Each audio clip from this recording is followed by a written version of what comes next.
Hey everyone, and welcome to this deep dive. We're going to be taking a look at some research you sent over about open source intelligence. OSINT, and where it's headed in 2025. I gotta say, some of these predictions are pretty wild, almost like something out of a spy movie. Oh, yeah, for sure. To get us started, Yeah. OSINT is really all about, you know, gathering information that's already out there publicly. Right. Things like social media posts, Yeah. company reports, news articles. It's all fair game. But what really caught my eye was this tool they keep bringing up in the research, DeepSeek V3, from what I gathered. Yeah. It uses AI to go through massive amounts of data.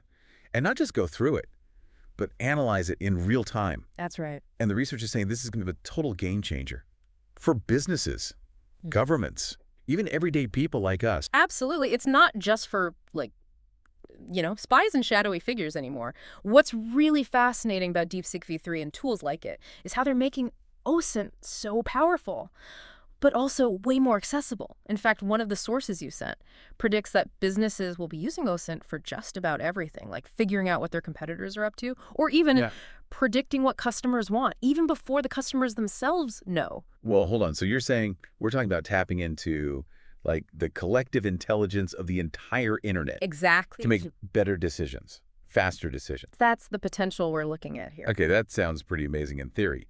But let's get down to brass tacks. You mentioned DeepSeek V3 can find patterns in things like social media and even global supply chains. Right. How does that actually translate into Real. real-world advantages for, like, say, a small business owner? Okay, so imagine you own a clothing boutique. Okay. DeepSeek V3 could analyze social media trends to see what fashion preferences are emerging, maybe even predict what colors or styles will be hot next season. And it doesn't stop there. It can also track supply chains to see potential disruptions before they happen, making sure you have the most in-demand items in stock. So it's all about being Agile. proactive, Absolutely. staying ahead of the curve. In a fast-paced market. Okay, that's pretty incredible. But the research also talks about how OSINT, especially with tools like DeepSeek V3, is going to have a massive impact on national security. They're predicting that governments will be leaning on it even more for things like cybersecurity and assessing all kinds of geopolitical risks. You're right. So is this going to turn into some kind of global intelligence arms race with every country trying to outsmart each other? It's definitely a game changer. I mean, with DeepSeek V3, governments could potentially detect cyber attacks before they even happen or identify early warning signs of political instability in other countries. But, and this is crucial, the research also raises some concerns about increased tension between countries as everyone tries to get that intelligence edge. So it's like a high-stakes poker game. Yeah. Where everyone's holding their cards close to the chest. Exactly. Okay, so we've got all this potential for good, but also a lot of risks involved. And here's where it gets really interesting. They start talking about the democratization of intelligence, meaning these powerful tools won't just be for governments and big corporations anymore. Right. So what does that mean for the average person? It means journalists, activists, even everyday people could have access to these tools. Imagine a citizen journalist using OSINT to uncover corruption, or a human rights group, monitoring abuses in a conflict zone. That kind of access to information could be incredibly empowering. Yeah, that's a good point. But, and I'm sensing a but here, doesn't this also bring up some serious ethical questions? One of the sources even called privacy the battleground of 2025. Yeah, you're spot on. So what are we looking at here? You've got all this potential, this incredible potential with the democratization of intelligence, but it comes with huge responsibilities if anyone can use these tools to dig up information. How do we stop them from being used for harm, for things like harassment or discrimination? Or even blackmail. Exactly. The research highlights this tension between access to information and the need to protect privacy. And it's a debate that's only going to get more intense in the coming years. Okay, so we've got businesses using OSINT to get ahead, governments using it to monitor threats, and the potential for anyone to access these tools. But the research goes even further. This is where it gets almost sci-fi. They're talking about using OSINT to predict things like stock market crashes and natural disasters. Yeah. Is that even possible? Or it might sound far-fetched, but they make a compelling argument for what they call predictive intelligence. By combining OSINT with AI's ability to analyze huge amounts of data, we could start seeing patterns and signals that humans alone would miss. Imagine analyzing news reports, social media chatter, even weather data to predict a natural disaster, days or even weeks before it happens. That's mind-blowing, but hold on. With so much data out there, how can we be sure it's accurate? The research also mentions concerns about data overload Yeah. and the risk of misinformation. Oh, absolutely. So how do we separate fact from fiction in this ever-expanding ocean of information? You've hit on one of the biggest challenges of OSINT. The sheer volume of information can be overwhelming, and it's getting harder and harder to verify accuracy.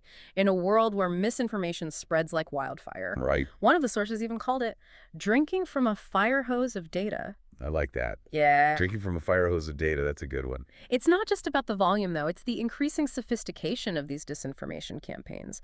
Your sources talk about deepfakes, these AI-generated videos that can make anyone appear to say or do anything. Whoa. Imagine a deepfake video of a world leader declaring war, or a CEO announcing a fake product. The potential for chaos and manipulation is huge. Yeah, that's straight out of a dystopian sci-fi movie. It's kind of unsettling to think that we might not be able to trust our own eyes and ears. So what can we do about it? Are we just at the mercy of whoever has the best AI? It's a challenge for sure, but not an insurmountable one. The sources suggest a multi-pronged approach. Okay. We need to develop new technologies for verifying information, like digital signatures or blockchain-based authentication. But technology alone isn't enough. Right. We also need to cultivate critical thinking skills, teach people how to evaluate sources, recognize biases, and be wary of information that seems too good to be true. So it's not just about building a better mousetrap. It's also about teaching people how to spot the fake cheese. I like that analogy. But what about the role of governments and tech companies? Shouldn't they be doing more to regulate these technologies? Yeah. And protect us from potential harm? Absolutely. Governments need to update laws and regulations to keep pace with these advancements in AI and OSINT. This could involve things like establishing clear guidelines for the ethical use of these technologies, creating mechanisms for accountability, and investing in research to develop better detection and prevention tools. So governments have a big role to play. Definitely.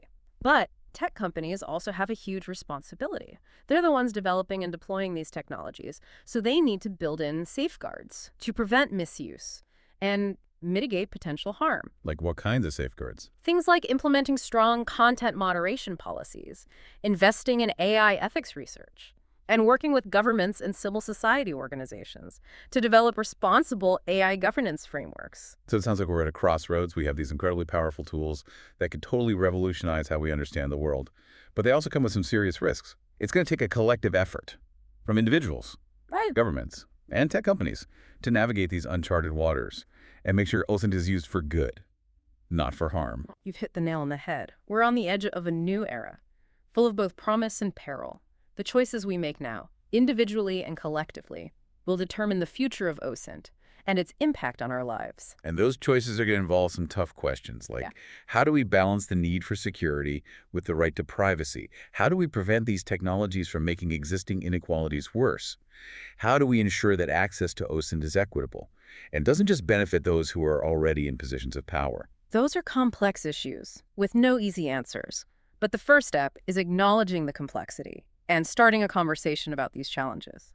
We need to bring diverse voices to the table: technologists, ethicists, policymakers, community leaders, everyday citizens, to develop a shared understanding of the potential benefits and risks of OSINT. So this is just the beginning of a much larger discussion, and I have a feeling it's only going to get more intense as we get closer to 2025 and these technologies become even more advanced. What do you think? Are we ready for this? We have to be. The genie's out of the bottle, so to speak. OSINT is here to stay, and it's going to have a major impact on shaping our world.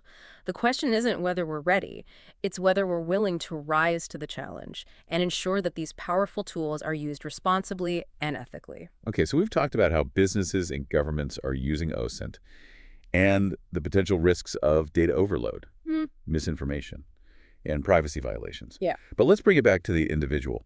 What advice would you give to someone who wants to be more informed and empowered in this new world of open source intelligence? That's a great question.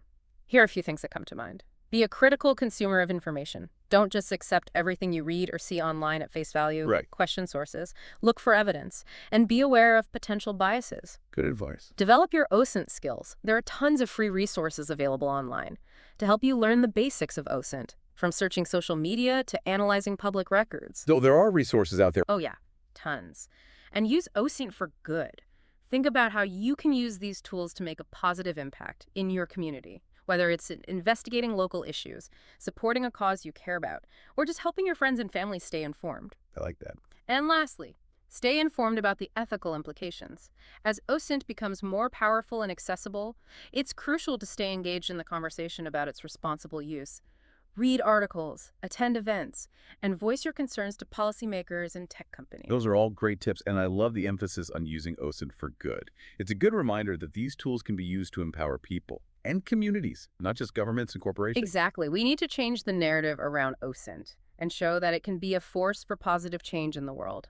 I think that's a great place to pause for now. We've covered a lot in this deep dive into the world of open source intelligence. But this is definitely a topic that deserves more exploration. Before we wrap up, I want to go back to something you said earlier about the democratization of intelligence.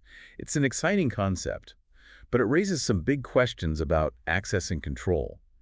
If these powerful tools are available to anyone, who gets to decide how they're used? And who benefits? That's the million-dollar question, isn't it? Your sources were really focused on how OSINT might be used, but didn't really dig into who actually controls access to these technologies. Right. Will it be a few big tech companies, governments, or will we see something more decentralized where individuals and communities have more of a say? That's a great point. We've already seen how social media platforms struggle with things like misinformation and hate speech. Could we see those same problems with OSINT? It's definitely a possibility and something we need to be ready for. The challenge is finding ways to reduce those risks, but without stopping innovation or limiting access to these powerful tools. It's a tough balance to strike. It is. So where do we go from here? What can our listeners do to be more informed and involved in this conversation about the future of OSINT? I think the most important thing is to stay curious and stay informed. Okay. Read articles, listen to podcasts like this one, follow experts in the field. The more you know about OSINT, the better prepared you'll be to navigate this constantly changing world. Great advice. And I also add that it's important to speak up about your concerns. Talk to your friends and family about these issues. Contact your elected officials. Let them know that responsible AI development and the ethical use of OSINT are important to you. Absolutely. This isn't just a tech issue, it's a societal issue. We all have a role to play in shaping the future of OSINT. Well said. I think that's a perfect place to wrap up our deep dive into the world of open source intelligence.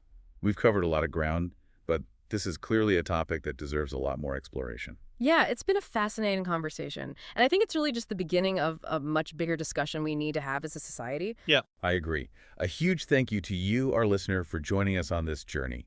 As always, we encourage you to keep digging, keep questioning, and keep sharing your thoughts with us. And remember, the future of OSINT isn't set in stone. It's up to all of us to shape it in a way that benefits humanity.